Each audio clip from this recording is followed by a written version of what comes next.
ख़वातीन के जो पीरियड्स के इश्यूज होते हैं, यंगस्टर्स के इश्यूज होते हैं, हमने उससे बात किया रहा था। वकाज़ा को सभी जानते हैं, कंट्रोवर्सीज आना शुरू हुई कि जी ये किस टॉपिक पे बात कर रहे हैं। और सलाजीत खा रहा होता है, उससे लगता है उससे सब चीजें सही हो जाएंगी। हाँ, ये सबसे बड़ा दीवारों में भी आप ऐड देखो ना, मर्दाना ताकत के, तो भाई मर्दाना ताकत ऐसे नहीं मिलती। पाकिस्तान की सड़कों पे घूम रहे, क्या वो शो का पार्ट हो सकता है? और अगर वो हो सकता है तो किस तरीके से हो सकता है?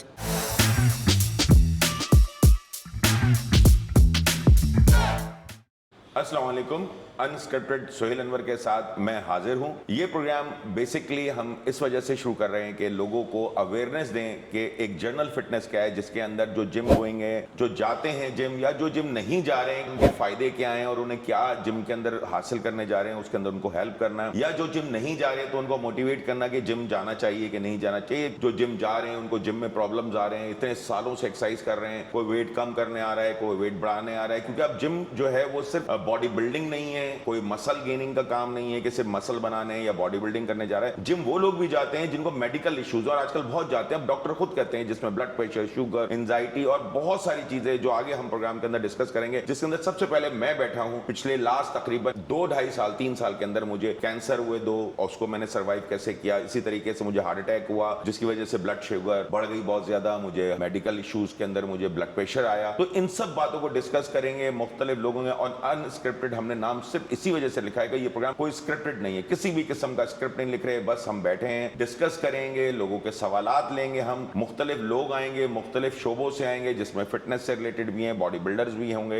आम पब्लिक भी होगी, जो सीखना चाहते हैं वो भी होंगे, हर किस्म के होंगे। और इसमें हम 80% हेल्थ, फिटनेस, मेडिकल इश्यूज पे बात करेंगे लोगों के जो हैं। हम उनको बताएंगे किस तरीके से आप अपनी लाइफस्टाइल हेल्थ और फिटनेस की तरफ जाके अपनी लाइफस्टाइल को चेंज कर सकते हैं, अपने मेडिकल इशू को रिवर्स कर सकते हैं। जो सबसे बड़ी मिसाल, मैं खुद मौजूद हूं और बहुत से इस वक्त हमारे जिम के अंदर मेंबर हैं जिन्होंने अपनी मेडिकल इश्यूज पे काबू पाया, और जो बेसिक हैं, जो आजकल लोगों को शुगर का है, एंजाइटी का है, कॉन्स्टिपेशन का है, इंसोमेनिया है, जॉइंट पेन है, बहुत सारी चीजें। तो इंशाल्लाह आगे प्रोग्राम में डिस्कस करते हैं। मेरे साथ हैं खिजर, जो कि काफ़ी अरसे से हम साथ काम कर रहे हैं और मीडिया की भी चीज़ें देख रहे हैं हमारे साथ, और भी मेरी टीम के जो लोग हैं जो कई सालों से साथ काम कर रहे हैं, वो भी इसमें प्रोग्राम में आते जाते रहेंगे। और हम कोशिश करेंगे कि हम इस पॉडकास्ट के थ्रू लोगों को ज़्यादा से ज़्यादा नॉलेज और awareness regarding health and fitness और मेडिकल इश्यूज जिम जाके कैसे हल किए जाते हैं। सोहेल भाई ने एक बात बड़ी उससे बोली कि इसमें जो है ना, इसमें कोई स्क्रिप्ट नहीं होनी चाहिए, अनस्क्रिप्टेड अनस्क्रिप्टेड अनस्क्रिप्टेड। तो हर कोई ना सर्च कर रहा था,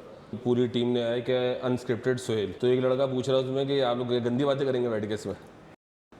नहीं, गंदी बातें तो नहीं, लेकिन हम हर टॉपिक पे डिस्कस करेंगे। जैसे आपको पता हो, जब कोविड चल रहा था, वकार ज़का का एक प्रोग्राम चल रहा था, वकार ज़का को सभी जानते हैं। उसने मुझसे कहा उसके अंदर कुछ यंगस्टर्स के इश्यूज होते हैं जो हमारे यहाँ नॉर्मली बात नहीं करते। तो हमने उससे बात की। अगले दिन मेरे ही फैमिली से बड़े मुझे कंट्रोवर्सीज आना शुरू हुई कि जी ये किस टॉपिक पे बात कर रहे हैं। हम बहुत से टॉपिक पे बात नहीं करते, जरूरी नहीं कि हम गंदा टॉपिक है, लेकिन हम उसे गंदा मानते हैं। जैसे ख़वातीन के जो पीरियड्स के इश्यूज होते हैं, उसके अलावा लड़के जो होते हैं, जो यंग होते हैं, उनके भी हार्मोनल चेंज होते हैं, जिसके अंदर बहुत सारी ऐसी चीजें होती हैं जो उनको गाइड नहीं करते। क्योंकि पहले तो खास तौर पर जब गूगल वगैरह कुछ भी नहीं था, तो क्या प्रॉब्लम आती थी कि वो वालिद या बड़ा भाई से बात करते थे, शर्माते थे, घबराते थे। अब भी ये चीज मौजूद है कि एक लड़का यंग जब होता है तो उसको कुछ इश्यूज आते हैं, जो जैसे माएँ और बड़ी बहनें, भाभियां लड़कियों को तो बताती हैं कि भाई तुम जब यंग होगी तो तुम्हारे साथ क्या चेंजिंग आएगी, क्या प्रॉब्लम्स आएंगे, तो उसको कैसे फेस करना है। लेकिन लड़कों का ऐसा मसला नहीं है। तो हम हर टॉपिक पे बात करेंगे जो हमारी हेल्थ, फिटनेस और मेडिकल इश्यूज से होगा। बिल्कुल ऐसे ही होना चाहिए मेरे हिसाब से।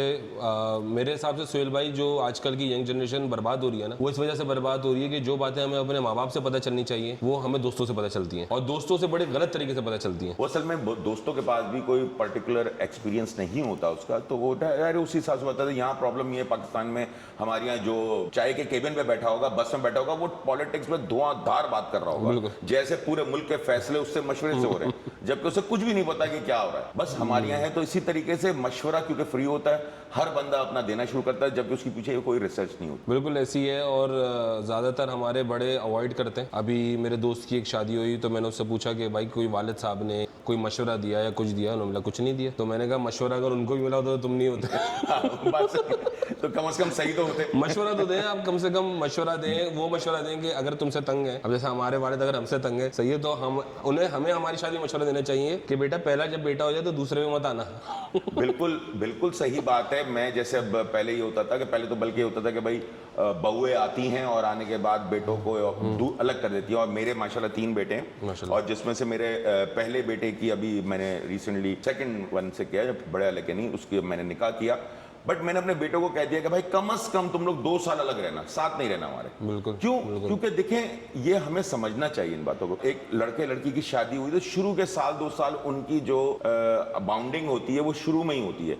अब उस वक्त अगर आप एक फैमिली के साथ रहते हैं, अगर हाँ पॉसिबल नहीं है, फाइनेंशियली हालात नहीं है ऐसे, वो एक अलग बात है। लेकिन मैं ये समझता हूँ माँ बाप को अलग करना चाहिए ताकि उनके अंदर एक आपस में कॉन्फिडेंस पैदा हो मियाँ बीवी में, ताकि वो अपनी मर्जी से उठ रहे हैं, मर्जी से खा रहे हैं, मर्जी से जा रहे हैं, जो कर रहे हैं मर्जी से, जो करना है घर में अपनी मर्जी से कर रहे हैं। जी। लेकिन जब एक फैमिली में रहते हैं तो प्रॉब्लम ये आती है, उन्हें अपनी माँ का भी ख्याल करना है, छोटे बहन भाइयों को भी ख्याल करना है, बाप का भी करना है, लड़की को भी लड़के को भी। तो वो बाउंड रहते हैं कि वो उन्हें अपने हिसाब से ना सो सकते हैं ना उठ सकते हैं, और वो शुरू के ही महीने मेरे हिसाब से होते हैं जो जरूरी है। तो मैंने तो अपने बच्चों को यही कहा है कि बिल्कुल आप लोगों ने रहना है। पहले बड़ी मेरी वालदा भी खिलाफ हुई इसके कि भाई ये गलत बात है, मेरा नहीं, 2 साल बाद उन्हें आना है तो आ जाए, वो ज्यादा बेहतर है कि बनिस्बत एक झगड़े के बाद अलग हो। सुहेल भाई, अब इसके बारे में क्या बोलते हैं कि फैमिली प्लानिंग, अभी मैं रिलीजियसली बात नहीं कर रहा हूँ, मैं वैसी बात कर रहा हूँ, जनरली बात कर रहा हूँ कि फैमिली प्लानिंग जरूरी है या नहीं है? मतलब आपके लिहाज से, आपके पॉइंट ऑफ व्यू से क्या चीज़ है? मेरे पॉइंट ऑफ व्यू से फैमिली प्लानिंग जरूरी है। उसकी अब वजह ये, पहले की बात तो शायद अलग थी। देखें, हालात के हिसाब से हर चीज चेंज होती है ना। अभी हालात जो हैं, जो पहले की बात रही सस्ताई थी, 10 बच्चे भी पल जाते थे, कोई इशू नहीं था। आज 2 बच्चे मेरे नजदीक पालना, क्योंकि उनकी एजुकेशन है, उनका कपड़े, हर चीज है, उसको पूरा करना है उस स्टैंडर्ड पे। जब अगर आपके ज्यादा बच्चे होंगे और आपकी उस हिसाब से इनकम नहीं है तो आप उस तरीके से, इनकम के अलावा एक और वजह है, आपके जितने बच्चे होंगे आपको हर बच्चे को तवज्जो देनी है, हर बच्चा अलग है। तो पहले तो यही होता था, आपको पता है कि माँ बाप खास तौर पे बात भी नहीं कर पाता। आजकल बाप का दोस्त होना बहुत जरूरी है। तो मैं समझता हूँ बच्चे लिमिटेड हों, और जिन बच्चों को आप नॉट ओनली फाइनेंशियली, आप अपने फिजिकली भी उन बच्चों को टाइम दे सकें। ये नहीं कि आप बच्चे तो पैदा कर लिए लेकिन आपकी मसरूफियत इतनी है कि आप बच्चों को टाइम नहीं दे सकते। अगर लेकिन 1 या 2 बच्चे होंगे तो आप उनको सही टाइम दे सकते हैं। उनको कहते हैं ना, तालीम और तरबियत खाली माँ से नहीं होती, तरबियत बाप की तरफ से भी होती है। बाप का डर होता है, या आज के दौर में तो बल्कि मैं ये कहता हूँ, मुझसे एक सवाल हुआ कि बाप से लोग नहीं डरते, हमारे दौर में बाप से डरते थे, आजकल माँ से बहुत डरते हैं। तो उसके ऊपर मेन वजह ये बाप भी तो डरता है वहाँ से। हाँ, आजकल यही बात है। वो असल में होता यही है कि बचपन से बच्चा देख रहा है ये कि भाई एक माँ है हमारे घर में, एक औरत है जो मेरी माँ है, और वो देख रहे कि मेरा वालिद भी उससे डरते हैं। जी। अब वो डरने की क्या वजूहत है, वो अलग डिबेट है। क्यों आज के दौर में औरतों से मर्द इतना डरते हैं, मियाँ डरते हैं, जबकि हमारे दौर में हमारे बाप हो जाते हैं इस पर शुरू। क्यों? नहीं, क्या बिल्कुल। लेकिन हम अपने उससे अभी शुरू में हम फिटनेस को छोड़ के हम दूसरी मोर्चे निकलाएंगे। हम इसके अंदर कोशिश ही करेंगे हम अपने प्रोग्राम में कि लोगों को खाली फिटनेस नहीं हो तो कि बोर ना हो, ना ही हम इधर उधर की ज्यादा, बीच में हम सब बातें करेंगे। जैसे कि अमूमन मैंने पॉडकास्ट पे लोगों की फिटनेस की देखता हूँ, वो अपनी जर्नी बता रहे होते हैं कि मैंने कैसे एक्सरसाइज की, मैं कहाँ तक पहुंचा, मेरे क्या हर्डल्स आए, मुझे कहाँ से फाइनेंशियल इशू आए। किसी को इससे मतलब नहीं है। हमारे इस प्रोग्राम का जो मेरा मकसद है वो सिंपल ये मकसद है कि लोगों के प्रॉब्लम्स को हल करना, एक अच्छे, एक सॉफ्ट माहौल के अंदर, एक ग्राउंड लेवल पे आके कि वो भाई क्या प्रॉब्लम है उसको हल करें। मेडिकल है, उसके हेल्थ के इशू हैं, उसके फिजिकल इशू हैं, उसके फिटनेस के इश्यूज हैं, उस पर हम डिस्कस करें। उसके साथ ठीक है सियासत पे भी चलेगी, मजहब पे भी बात चलेगी, जनरल बातें भी चलेंगी, ताकि लोगों को जनरल फिटनेस दें। ये जो हमारे पेरेंट्स की जनरेशन है, मतलब मैं जेंजी की बात तो नहीं कर रहा क्योंकि वो रील्स देख के और ये देख के मोटिवेट हो जाते हैं, और उनके पास बहुत सारी चीज़ें हैं इन्फॉर्मेशन लेने के लिए, वेल नोन होने के लिए। बट ये जो जनरेशन है, जैसे जो 40+ है, सही है, जो मिलेनियल्स से भी ऊपर की जनरेशन है, आपको लगता है कि उनके अंदर अभी भी अवेयरनेस आई है फिटनेस की या नहीं आई है? नहीं, वो जनरेशन गैप है, बहुत ना होने के बराबर आई है। वो भी ये कि कुछ डॉक्टर्स बोलते हैं जाएं तो जा रहे हैं कुछ, लेकिन ये लोग, इनको समझाना बड़ा मुश्किल है, जो जनरेशन गैप है ना। और मैं इसलिए कहता हूँ, अब मेरे पास जो यंग जनरेशन के लोग बच्चे आते हैं, बोलते हैं जी हमारी फैमिली के अंदर फादर हमें ये समझाया। मैं देखो, उनको अब एज नहीं कि आप उनको समझाओ, उनकी सुनो जरूर, बट करो वो जो सही है। तो मेरे ख्याल से ये करना चाहिए। और मैं जितने जो हमारे, जो मैं भी उसी में ही आ जाता हूँ, नाउ आई एम आल्सो 57, तो जो लोग 40-45 के बाद, बल्कि पहले करें, लेकिन 40 के बाद तो लाजमी फिजिकल एक्टिविटी करनी है, अपनी हेल्थ को देखना है। क्योंकि देखें, एक चीज डॉक्टर जब बोलेगा ये मत खाओ, ये करो, वॉक करो, तब करेंगे, तब भी नहीं करते। और उस वक्त करना, क्योंकि आप जब बीमारी में आ गए, सबसे पहले कोई भी, चाहे एक शुगर हो जाती है, बंदा मेंटली डिस्टर्ब हो जाता है, एक साइकोलॉजिकल इफेक्ट आता है। जबकि मुझे पहले कैंसर के बाद मुझे शुगर, उसका साइड इफेक्ट में 400-500 गई। अभी मेरी ये चिप लगी हुई है यहाँ पर, मैं कंट्रोल करता हूँ। दूसरे कैंसर में भी हुई मुझे, लेकिन जस्ट एक्सरसाइज, डाइट, रेस्ट, उससे मैंने अपने आप को, मेरी शुगर इतनी हो गई कि कोई टैबलेट नहीं खा रहा और ऑलमोस्ट मेरी शुगर नॉर्मल है। इसी तरीके से हमारे जो ये 40 और 50 के बाद खास तौर पे दुनिया में ये होता है कि तब एक्सरसाइज करते हैं। हमारे यहाँ उल्टी सोच है ना, हमारे यहाँ कहते हैं यार अब तो 40 हो गए, जिम जाके क्या करना है। चेंज हो रही है, काफी चेंज हुई है, लेकिन मैं समझता हूँ सिर्फ 2 to 3% लोग जो है अब 40 या 45 वो जिम जाते हैं। क्योंकि आप जिम जाओ, देखो ज्यादातर लोग 40 के नीचे वाले ही नजर आएंगे, सिर्फ चंद लोग नजर आते हैं। अच्छा, ये अनस्क्रिप्टेड जो हमने ये शो शुरू करा है सोहेल भाई आपके नाम पे, तो मैं ये ऑडियंस को बेसिकली कन्वे करवाना चाह रहा हूँ आपके थ्रू। बेसिकली आपका शो है, सही है, आप होस्ट हैं, आप इसको पॉडकास्ट समझ लें, शो समझ लें, बेसिकली पॉडकास्ट स्टाइल में हो रहा है ये शो आपका। बिल्कुल ऐसे ही। और आप तो माशाल्लाह पीटीवी से करते हुए आ रहे हैं शोज, ठीक है, पीटीवी भी आपका शो आता था। आज भी मैं जब यूरोप में था तो मुझे 2-3 लोग मिले और मैंने जब हवाला दिया आपका, तो आपको जानते हैं उस शो से, पीटीवी के शो से। एज ए बॉडी बिल्डर नहीं जानते, उस पीटीवी के शो से आते हैं। वो पीटीवी का एक शो करते थे भाई, उस वक्त मुझे भी अंदाजा नहीं था पीटीवी का। हम तो पीटीवी को समझते थे शायद कोई देखता ही नहीं है। तो जब वो शो हुआ, मेरा संडे ब्रंच का एक होता था, संडे को आता था, मॉर्निंग में आता था, 2-2.5 घंटे का शायद शो होता था। उसमें मेरा 10 से 15 मिनट का सेगमेंट था मसल मीनिया। जब मुझे वो ऑफर हुई, उस वक्त तो खैर यंग था, बिल्कुल फिट था, मुकाबले लड़ता था। तो मुझे लोगों ने बताया कि जी क्रिकेट मैच हो रहा था 5 स्टार किसी होटल में, बताया मुझे, वहाँ से फोन आया। उस जमाने में स्क्रीन लगते थे बड़े ना 5 स्टार होटल्स में भी, तो कहने लगे कि गोरे बैठे हुए थे। और जैसे ही आपका प्रोग्राम आया बीच में, तो उन्होंने स्लाइड वापस करवाई कि, और उन्होंने पेंसिल लेके बैठ गए और पता नहीं क्या टिप्स दे रहे हैं। उस जमाने में, क्योंकि इतना कोई गूगल वगैरह था नहीं, तो वो प्रोग्राम किया, उस वक्त काफी अच्छा लगा। लेकिन अब तो खैर आपको गूगल थे, आपको अब तो एआई आ गया, हर चीज के हैं। लेकिन बात ये है कि करना आपने, वो मशवरा तो अभी भी देते हैं, पहले भी देते थे, करना असल में अंदर से आप कितने मोटिवेटेड हैं। ये जो प्रोग्राम है, जो हम ये शो कर रहे हैं, जो कि पॉडकास्ट स्टाइल में हमने किया, ये जो सोचा, मैंने आपसे डिस्कस की, तो मैं ऑडियंस को ये भी बता दूं, खिजर अंसारी मेरे बहन के बेटे भी हैं, बचपन से देख रहे हैं, मेरे साथ हैं, पोलैंड में होते हैं। अमल नहीं कर रहे हैं, अमल नहीं कर रहे अमल नहीं कर रहे हैं, हाँ, वो अलग बात है। लेकिन ये क्योंकि मीडिया साइंस इन्होंने पढ़ा है, बाहर भी जाके इन्होंने यही पढ़ा, तो मेरे डिस्कस हुआ। अब ये फिर आए हुए थे पोलैंड से कुछ अर्से के लिए, फिर वापस जा रहे हैं। तो कुछ प्रोग्राम में हमने बोला भाई बैठो, शुरुआत कर दो, क्योंकि जाहिर है ये अपनी फील्ड के इसमें पढ़ के आए। तो इन्होंने मुझे बहुत अरसे से कह रहे थे कि मामू आप करो प्रोग्राम, तो मैंने ठीक है। तो लेकिन मैं प्रोग्राम वो टिपिकल नहीं चाहता कि एक्सरसाइज बताई जा रही है, स्क्रिप्टेड हो, बस जो सब बोल रहे हो करें, एक अलग करें। और इसका मकसद सिर्फ और सिर्फ ये कि लोगों को हेल्थ और फिटनेस, मेडिकल इश्यूज जो हैं उसको हमने करना है और रिवर्स करवाना है कि रिवर्स कैसे कर सकते हैं। और आई एम श्योर कि जब अल्लाह ना करे किसी को भी कोई बीमारी हो जाती है, ब्लड प्रेशर, शुगर, कोलेस्ट्रॉल, तो ये होते हैं, डॉक्टर बोलता है, डॉक्टर कहता है दवाई खाओ, बस परहेज करो। परहेज तो मुश्किल कर पाते हैं, दवाई खाते रहते हैं, जिसके और अलग साइड इफेक्ट्स और आ जाते हैं। तो उसका बेहतरीन तरीका ये कि आप बिल्कुल दवाई खाएं, डॉक्टर ने आपको दी है, साथ आप थोड़ा परहेज करें, उसके साथ आप फिजिकल एक्टिविटी या एक्सरसाइज करते हैं। उससे क्या होता है कि वो आपकी चीज़ें 200% रिवर्स हो जाती है और आपकी दवाई छूट जाती है, जो कि लोग नहीं करते। लेकिन हम इस प्रोग्राम से इंशाल्लाह लोगों को ये अवेयरनेस पैदा करेंगे और ऐसे लोग बिठाएंगे। मेरे अलावा भी मैं लोग बिठाऊंगा इस प्रोग्राम में जिन्होंने कैंसर बहुत आगे स्टेज तक चले गए, और जब उनकी तस्वीरें आप लोग देखोगे कि किस कंडीशन, और अब माशाल्लाह कैसे फिट है। मैं बैठा हूँ कि मुझे 2 कैंसर हुए, मगर मैं तो ये वो बीमारियां बता रहा हूँ कि जो कि बहुत लोग सुनते ही यादें हो जाते हैं। जब मुझे हुआ था तो लोगों ने ये बोला कि भाई आप जो, खासतौर पर आपके वालिद ने मुझे बोला कि भाई लोग बुखार में भी टेंशन लेते हैं, तुमने तो उसमें भी नहीं ले रहे टेंशन। मेरा देखें, सबसे बड़ी बात, अल्लाह पे अगर यकीन है तो एक कभी भी मौत आ जाएगी। डेंगू का मच्छर भी काट लेता, नहीं बचता बंदा, तो वो तो जो लिखी है वो तो आनी है, बीइंग अ मुस्लिम हम पे है। लेकिन इसका मतलब ये नहीं है कि मैं किसी ट्रक के सामने आके खड़ा हो जाऊं। मकसद ये कि हमने उसको करना है। तो आपने डाइट, दवाई, उसके साथ जो मेडिसिन है और उसके साथ एक्सरसाइज, तो कोई भी बड़ी से बड़ी बीमारी रिवर्स हो सकती है। जो सबसे पहले मैं बैठा हूं, बैठकर बात ये नहीं कर रहा कि हाँ जी ये सुना हुआ है, पढ़ा हुआ है, नहीं, मैं पहले खुद बैठा हूं, जिसके लिए मैं अपनी मेडिकल रिपोर्ट्स पिछली वो भी आप लोगों से शेयर करूंगा कि बातें नहीं हो रही है। खैर पूरे पाकिस्तान को पता है, क्योंकि मेरा पहला जब कैंसर हुआ था, जो मेरे टॉन्सिल पे मुंह में हुआ था मेरे, तो मैंने 8 वीडियोस मेरी यूट्यूब पर डली हुई हैं जिसके अंदर मैंने लोगों को अवेयरनेस पैदा की। उस वक्त मुझे लोगों ने मना किया कि यार कैंसर का नाम बताओ, लोग बताते हुए भी पता नहीं क्यों घबराते हैं। मेरा मकसद ये था कि दुआएं मिलेंगी मुझे कि भाई मेरी हेल्थ के लिए। और अल्हम्दुलिल्लाह जब मुझे हुआ तो उस वक्त खाने काबा, मस्जिद मदीना मुनव्वरा से लेके मेरे जो इंडियंस दोस्त हैं, फ्रेंड्स हैं जो कि हमारे बॉडी बिल्डिंग के हैं, उन्होंने बताया कि हमने मंदिरों में अपने आपके लिए दुआ की है। मुझे जो बुद्धिस्ट है उन्होंने अपने बुद्धा के सामने की है, मुझे जो क्रिश्चियंस हैं उन्होंने की। तो हर एक में मुझे फ़ोन आया कि जी हमने आपके लिए दुआ की। तो हर मज़हब में दुआ हुई, तो बताने से मना नहीं।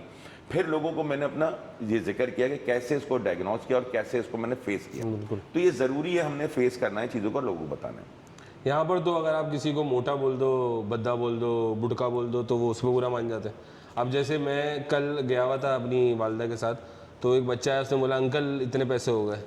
तो मामा, हमारी अम्मी को बुरा लग रहा है कि मुझे अंकल बोलने। मैंने कहा तो अंकल वाली मैंने गेटअप लिया हुआ है, मेहनत लगी है इसमें भी, ऐसी बात नहीं है। 10-12 साल लगाए मैंने इस वजन को गेन करने में। तो मैंने कहा तो अंकल बोल रहा है तो बोल रहा है। मसला ये है कि सुहेल भाई, मुझे ऐसा लगता है कि आजकल आप देखें कि एडवर्टाइजमेंट में भी ना, जो ये फेयर एंड लवली का रस्म आता है उससे भी काला और गोरा नहीं दिखाते। अब ये दिखाते हैं कि आप अपने स्किन की क्वालिटी को अच्छा करें, स्किन की हेल्थ को अच्छा करें। बिल्कुल। तो उन लोगों ने बिल्कुल ये चीज़ें छोड़ दी हैं कि रेसेस, क्योंकि हर चीज़ इंसान के कंट्रोल में आ गई है। काले लोग गोरे हो रहे हैं, ठीक है, मोटे लोग पतले हो रहे हैं, स्मार्ट हो रहे हैं। बिल्कुल अच्छी। तो पूरी दुनिया में हर चीज़ का सोल्यूशन आ गया है। आप देखें माशाल्लाह माशाल्लाह, आप कैंसर से फाइट करके बैठे हुए, सही है, फिटनेस से और अवेयरनेस से बैठे हुए ना। बिल्कुल। यहाँ पर लोग बुरा मानने के लिए, उनको ये अवेयरनेस है कि आपकी बॉडी शेमिंग होगी तो आपने बुरा मानना है। लेकिन मेरे हिसाब से ये अवेयरनेस भी होनी चाहिए कि ये जो आपकी बॉडी शेमिंग हो रही है, आप इस पर काम कर सकते हैं और इसको ओवरकम कर सकते हैं। देखो सबसे बड़ी बात कि बॉडी शेमिंग क्यों हो रही है।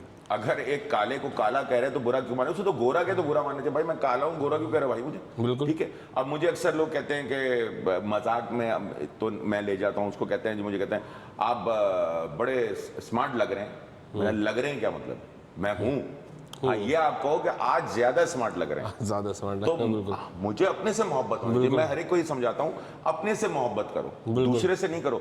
आपको जिस दिन अपने से मोहब्बत हो जाएगी ना, आपको अपने आप को शीशे में देख के खुश हो, देख कर अच्छा लगे कि यार मैं अच्छा लग रहा हूँ। तो इसको कहते हैं, जो बहुत से लोग शीशा देख रहे होते हैं उसका भी मजाक उड़ाते हैं ना हमारे, सेल्फ ऑब्सेस्ड बोलते हैं। उससे क्या फायदा होता है कि जब आपको अपने से मोहब्बत होगी तो मेरा मानना है कि दुनिया आपसे मोहब्बत करने लगेगी बस।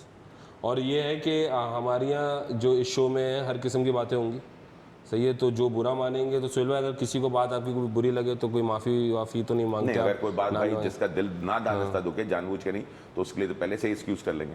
हाँ, मसला ये है कि देखें, अनसेंसर्ड भी कर सकते थे हम इसको, अनसेंसर्ड बाय सुहेल अनवर भी कर सकते थे, लेकिन हम लोगों ने इसको किया अनस्क्रिप्टेड।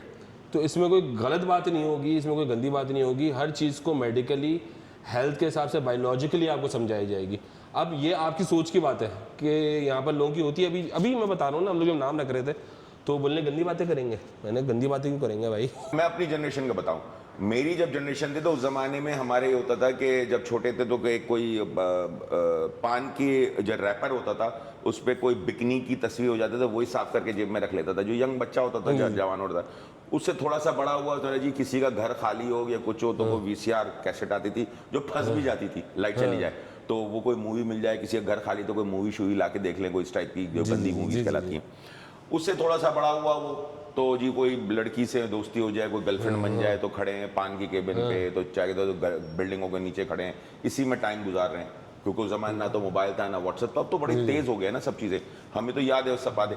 तो दिमाग एक यंग जनरेशन का इसी तरफ लगा रहता था, तो पढ़ाई या कोई बिजनेस वहाँ नहीं। अब क्या है, अब ऐसा कोई चक्कर ही नहीं है, अब ये सब चीज़ों से निकल गए हैं। अब कोई रैपर नहीं आपके पास फिंगर ट्रिप पे मौजूद है। और मेरा मानना यही है कि जो चीज़ को आप खुली आज़ाद हो जाएगी ना, मिसाल के तौर पे आप किसी गांव में कोई जीन्स टी शर्ट में लड़की चली जाए तो पूरा गांव घूरेगा उसे, उसके बनिस्बत शहर में कोई घूम रहे कोई देखता भी नहीं है उसको, क्योंकि हर एक तो एक चीज को इतना आम कर दें लोगों के लिए अहमियत खत्म हो गई। बिल्कुल ऐसी है। तो हमारे यहाँ असल में वो इम्पोज कर दिया है ना जबरदस्ती का जो, और जिसने जो करप्ट है, जो बुरा है, वो तो भाई बुरा है, चाहे वो कितना भी। मैंने ऐसे भी लोग देखे हैं कि जो कि नज़र तो बड़े शरीफ आते हैं लेकिन उनके काम पता चले तो कैसे कैसे। और अमूमन आप देखिएगा चीटर लोग जो है ना शक्ल से बड़े मासूम से नजर आते हैं। हम जैसे लोग जो होते हैं ना शक्ल के, हमें तो कोई 500 रुपये भी नहीं था, हम तो चीटिंग भी नहीं कर सकते। लोग कहते हैं इससे पैसे कौन वापस लेगा, लेकिन किसी भी चीटर को आप देखोगे शक्ल सूरत से इतना मासूम, बातों से इतना अच्छा कि बंदा कहता नहीं यार ये क्या करेगा। तो ये एक हमारे यहाँ है कि जो दिखा रहे हैं, हमारे यहाँ असल में सच बर्दाश्त नहीं है, झूठ बहुत बर्दाश्त है। चाहे वो बीवी हो, चाहे वो बच्चे हों, चाहे दोस्त हो या मोहल्लेदार हो, वो झूठ सब बर्दाश्त कर लेंगे, सच नहीं बर्दाश्त करते, जो सबसे बड़ा। और जो घर का मर्द होता है वो भी, जो मैंने कुछ लोगों को देखा है कि वो, उनको पता होता है कि सामने वाला झूठ बोल रहा है, लेकिन वो अपना सिर्फ रोब और दबदबा रखने के लिए अपने घर में बोलते हैं कि ठीक है झूठ बोल लो, सही है, लेकिन मुझे नहीं पता चलनी चाहिए। वो एक्ट ऐसे करते हैं कि मुझे पता नहीं चल रही है बात, जबकि उसको पता होती है। नहीं, ये मैं ऐसे नहीं कह सकता। ये समझदार बड़े जो होते हैं, मिसाल के तौर पे अगर जो समझदार बड़े होंगे वो ऐसे होंगे कि अगर वो अपने बेटे को या अपने छोटे भाई को कहीं सिगरेट पीता हुआ देख रहे हैं और वो आके उसे डांटेंगे, वो नहीं छोड़ेगा, वो कल आपके सामने बैठकर पिएगा। आपने देख लिया है तो जो पुराने बुजुर्ग करते थे समझते, वो आंखें बंद कर, लेकिन बातों बातों में बेटा सिगरेट अच्छी नहीं होती, लेकिन डंडा लेके नहीं शुरू हो जाना। तो वो एक वक्त आता है, वो लिहाज खत्म हो जाता है। तो वो एक मुरव्वत होती थी जो बेहतर है। आजकल तो खैर बाप बेटे ज्यादातर मैंने दोस्त देखे। बिल्कुल बिल्कुल। अच्छा सुहेल भाई, इस प्रोग्राम और इस शो को ख़त्म करने से पहले मुझे कुछ सवाल ये पूछना है कि ये तो हमने बात कर दी कि हम क्या कर रहे हैं, लेकिन what value we are providing to our viewers, जो हमारे लोग हैं, जो हमारी ऑडियंस होगी, इस शो से वो क्या सीखेंगे और वो किस तरीके से पार्टिसिपेट कर सकते हैं इस शो में, सही है? क्या वो इस शो का पार्ट हो सकते हैं? एक आम इंसान जो कि कराची की रोडों पे, पाकिस्तान की सड़कों पे घूम रहा है, क्या वो इस शो का पार्ट हो सकता है? और अगर वो हो सकता है तो किस तरीके से हो सकता है, ज़रा उसके बारे में थोड़ा सा बताइए। सर, मेरी आपकी डिस्कशन हुई, जो हमारे साथ हमारी टीम के लोग हैं उनसे भी जो डिस्कस हुई, बेसिकली मेरा हमेशा से ये रहा है कि हम दूसरों से हटकर काम करें। जो हर एक काम कर रहा है हम भी वही करेंगे, तो मेरे ख्याल से वो सही नहीं है, क्रिएटिविटी नहीं है। और मेरी टीम में ज़्यादातर लोग मेरे साथ वही जो क्रिएटिविटी पे बिलीव रखते हैं। तो जिसमें एक आप भी हो, आपके साथ भी ये हुआ। तो इस प्रोग्राम के अंदर जो मेरे जहन में था, मैंने पहले कई प्रोग्राम किए, टीवी शोज़ किए, तकरीबन सब चैनल्स पे किए, सब पे किए, सबसे कहा, लेकिन मैंने ये देखा यहाँ भेड़ चाल चलती है, जो चल रही है, बस चलो वो भी बाहर के, इंडिया जो है वो फॉलो करता है हॉलीवुड की मूवीज़, हम करते हैं इंडिया की मूवीज़ को फॉलो, सब स्टेप बाय स्टेप चल रहे हैं। तो इस प्रोग्राम का मेरा जो मकसद था वो ये था कि आवाम, आम लोग बैठें। अभी हम ये आज हमारा है, इंशाल्लाह अगले प्रोग्राम में हमें 2-3 लोग भी बैठाएंगे जिनके जो भी इश्यूज़ हैं, चाहे वो मेडिकल इश्यूज़ हैं, चाहे वो फिटनेस के इश्यूज़ हैं, चाहे उनके वेट गेनिंग का है, वेट रिड्यूसिंग का है, बॉडी बिल्डिंग का है, हर किस्म का ऑडियंस आएंगे इसमें। बच्चा हो, बूढ़ा हो, जवान हो, किसी भी हो, वो आए, बैठे, जो उनके इश्यूज़ हैं, जो मसले हैं, जो मिथ हैं, उस पर डिस्कशन हो। नॉर्मली फिल बदी हम बात कर रहे हो, कोई स्क्रिप्टेड नहीं हो हमारा, ठीक है।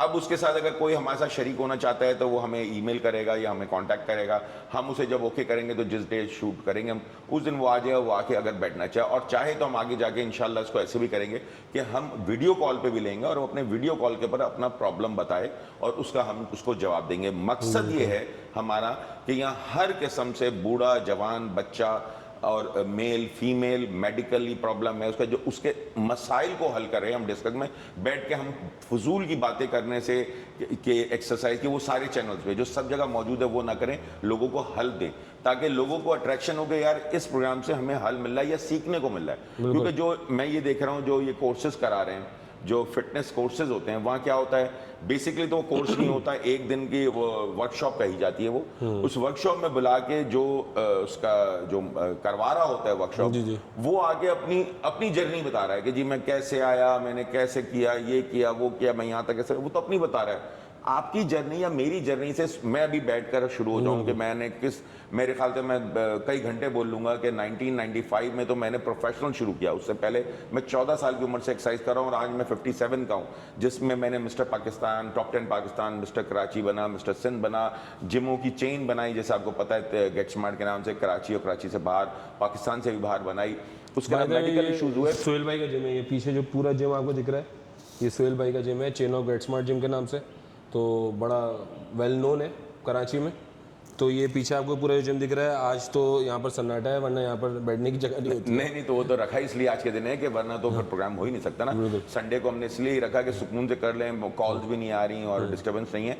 बात सिर्फ इतनी है कि हमने इस तरीके से, अब मैं बैठकर अगर शुरू करूँगा तो चंद लोग, मैं कहता हूँ वो भी शायद नहीं होंगे क्योंकि जो सुनते आ रहे हैं, चंद लोग जो होंगे वो मेरी बात को सुनेंगे, उनको कहेगा यार सोहेल अनवर यहाँ तक है। किसी को क्या लेना कि खिज़र आज कहाँ से पहुंचा, वो अभी आप देखें अभी क्या हो, कैसे स्ट्रगल किया, किसी को उससे इंटरेस्ट नहीं है, किसी को उससे इंटरेस्ट नहीं है मैं यहाँ तक कैसे पहुंचा। उनको अपने मसाइल के हल चाहिए। ये है असल इस प्रोग्राम की थीम के लोगों के हेल्थ, फिटनेस और मेडिकल हम इशूज़ को हल करें। सुहेल भाई, बहुत अच्छा लगा आपसे बात करके, और इंशाल्लाह अल्लाह ताला आपके इस शो को मिलियन सब्सक्राइबर्स पे लेके जाए, मिलियन व्यूज़ पे लेके जाए, और जितने लोग, ये मतलब मेरा हिसाब से सदका जारिया कर रहे हैं आप, सही है कि एक हज़रत अली का कॉल है कि अगर किसी चीज़ का इल्म है आपके पास तो वो अमानत है और आपने उसको फैलानी है। तो माशाल्लाह अपने एंड से तो पूरा कर रहे हैं, बाकी ऑडियंस के ऊपर है कि वो किस तरीके से शो को लेती है। इसमें हर किस्म की बातें होंगी, मैं दोबारा रिपीट करूँगा। सही है बायोलॉजिकल, सही है हेल्थ से रिलेटेड और रिसर्च वर्क से रिलेटेड। और ख़ुद सुहेल भाई आपके सामने मौजूद हैं जिन्होंने एक कैंसर से फाइट किया है। मेरा ख्याल से आपका जो माउथ कैंसर था 4th स्टेज कैंसर था। 4th पे पहुंच गया था क्योंकि मैंने 2 महीने रिसर्च की थी। मैंने फौरन ऑपरेट नहीं कराया क्योंकि मुझे डॉक्टर ने बोला था इसको सब आपका तालू कटेगा, गर्दन, जबान सब कटेगी आपकी। लेकिन मैंने किया अल्हम्दुलिल्लाह। मैं बाहर जाके उसका रेडिएशन कराई, उसके कीमो कराई, आपके सामने बैठा हूँ। फिर 2.5 साल बाद मेरे लंग्स में हुआ। असल में मेरा भी कैंसर का इशू ये कि मेरी फैमिली है, फैमिली हिस्ट्री है, इस वजह से cancer, blood pressure, sugar, cholesterol, ये हमारी फैमिली हिस्ट्री है। तो आपके सामने सारी चीज़ें सुहेल भाई ने रख दी हैं और सही है। अभी तो मिक्स प्लेट है, आपको बता दिया क्या क्या, लेकिन जैसे जैसे आप पहली वीडियो, दूसरी वीडियो, तीसरी वीडियो, चौथी, तो आपको ये पता चलेगा कि ये किस तर्ज का प्रोग्राम है। सही है, ये किस तरीके के लोगों की हेल्प कर रहा है और फिटनेस ज़िंदगी में कितनी ज़रूरी है। सही है सुहेल भाई, मैं भी आपसे वादा करता हूँ, अभी तो इंशाल्लाह मैं जा रहा हूँ, लेकिन मैं भी जो है, वैसे तो मेरे मामू जान है, सुहेल भाई बोल रहा हूँ, आज मैं इनको सुहेल भाई बोल रहा हूँ, तो मुझे ऐसी लग रहा है कि मैं किसी और से बात कर रहा हूँ, क्योंकि मामू जान जब बोलता हूँ तो फिर वो मामू वाला एक पर्सपेक्टिव आ जाता है कि मामू है मेरे। अभी मुझे ऐसा लग रहा है मैं किसी प्रोफेशनल बंदे से बात कर रहा हूँ, तो इंशाल्लाह मैं भी आपसे वादा करता हूँ, मैं भी उस प्रोग्राम से सीखूंगा। नहीं, बहुत ज़रूरी है। देखो अभी मेरे तो सामने के बच्चे हो और एज तुम लोग की क्या है, और ये खाली तुम्हारा नहीं है, सबका अलमिया है कि भाई अब देख नहीं रहे कि हमारी इस वक्त एज क्या है और हम लग कितने रहे। वही आप अपनी एज से कितने बड़े लग रहे हो। 37 उसने रिपोर्ट निकाली थी ना, 37। हाँ, तो वही तो है ना। तो मेरे हिसाब से आज हम गोरे को कॉपी करते हैं हर चीज में, हम उसकी हेल्थ को नहीं कर रहे। वहाँ 80 साल का बूढ़ा भी जॉगिंग कर रहा है, रनिंग कर रहा है, बच्चे पैदा कर रहा है, और हमारे यहाँ 40 साल का जो है मंजी पे लेटा है ब्लड प्रेशर, शुगर और कोलेस्ट्रॉल और बीमारियों के साथ। और जो उसका हाल है देखने में वो 40 का नहीं लगता, देखने में वो 50-55 का लग रहा है। और सलाजीत खा रहा होता है, उससे लगता है उससे सब चीजें सही हो जाएंगी। हाँ, ये सबसे बड़ा है। हाँ, हमारे यहाँ सबसे ज्यादा दीवारों में भी आप बैठ देखो ना, मर्दाना ताकत के, भाई मर्दाना ताकत ऐसे नहीं मिलती। आप नींद पूरी करें, आप अपनी खुराक अच्छी करें, प्रोसेस फूड ना खाएं, क्योंकि मैंने इस कैंसर के इलाज में सबसे मेन चीज़ जो मैंने निकाली जाए, इस पर रिसर्च की कि कैंसर की वजूहात क्या हैं। तो उसमें मेन वजह जो है उसमें ये प्रोसेस फूड जो खा रहे हैं, हमारा लाइफस्टाइल जो है इसको चेंज करें। तो आप एक हर तरीके से देखें, पहले के मर्द होते थे वो हमारे जो आबाओ जाते 2-2, 3-3 शादियां करते थे, तो कोई नॉर्मल, आज बड़ा एक टैबू बन गया, अच्छा 2 शादियां कर ली हैं, क्योंकि वो पहली नहीं समझने पा पाता। उसकी बीवी पहले जूते मारती है कि पहले हमारा तो पूरा करो मेंटली, फिजिकली और फाइनेंशियली, उसके बाद दूसरी का सोचना। तो ये चीज़ें सिर्फ क्या हुआ, वक्त के साथ साथ हम मर्द जो है ना पाकिस्तान में, जो हमारे यहाँ है ना मर्दों का माशरा है, सॉरी टू से मैं कहता हूँ मर्दों का नहीं, औरतों का माशरा है।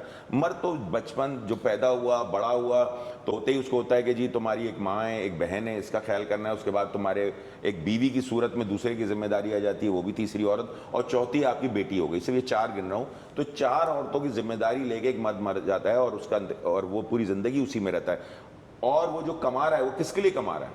वो बेसिकली उसके बीवी बच्चे अच्छा पहने, अच्छे रहें, अच्छी गाड़ी में घूमे, बच्चे से स्कूल में पढ़ें, बीवी पार्लर जाए और उसके बुटीक से कपड़े ले, वो सारे खर्चे अपने पे। नॉर्मली मैं नहीं देखता मर्द, बहुत कम मर्द देखता हूँ उतना खर्च करते हैं। हाँ, वो बहुत कमाते तो कर लेते हैं। नॉर्मली जो मैंने मर्द देखे पाकिस्तान में, वो अपने पे खर्च नहीं करते जितना बीवी बच्चों पे करते हैं। और उसके लिए जरूरी है, तो उनके घर वालों को भी चाहिए अपने घर के जो मर्द कमा रहा है उसको हेल्थ की तरफ ले जाएं, उसकी खुराक का ख्याल रखें, उसके रेस्ट का ख्याल रखें, और वो भी रखें, तभी तो लॉन्ग टर्म तक चलेगा वो, तभी तो अपने बच्चे को देगा। क्योंकि आज का दौर ऐसा है कि बीमार बाप या माँ भी आजकल औलाद को कबूल नहीं है। वो कहते हैं यार हर वक्त तो बाप बीमार रहता है, क्या सुनूं उसकी। तो बड़ा भी तो इतना लाइफ चेंज हो गई है कि वो पहले वाली बात नहीं है। इस वक्त बीइंग अ फादर भी हर एक को अपने आप को फिट रखना है। और फिट कैसे रहेगा? नींद पूरी करे, फिजिकल एक्टिविटी करे और अच्छी खुराक ले। बस सुहेल भाई, जाने से पहले आप क्या बोलेंगे आवाम को? और बस ये प्रोग्राम या ये शो करने का मकसद आप लोग की समझ में आ गया। इसके अंदर मजीद अगर हमें किसी भी किस्म के आप लोगों ने मशवरे देने हैं, सवालात कर रहे हैं, तो आप हमें भेज सकते हैं। और उससे क्या होगा कि हम उसमें से जो रेलेवेंट सवाल होगा हम उसके अंदर बिल्कुल जिक्र करेंगे नाम के साथ, और उसके ऊपर डिस्कस करेंगे और आपको उसका हल बताएंगे या उसका सलूशन देंगे।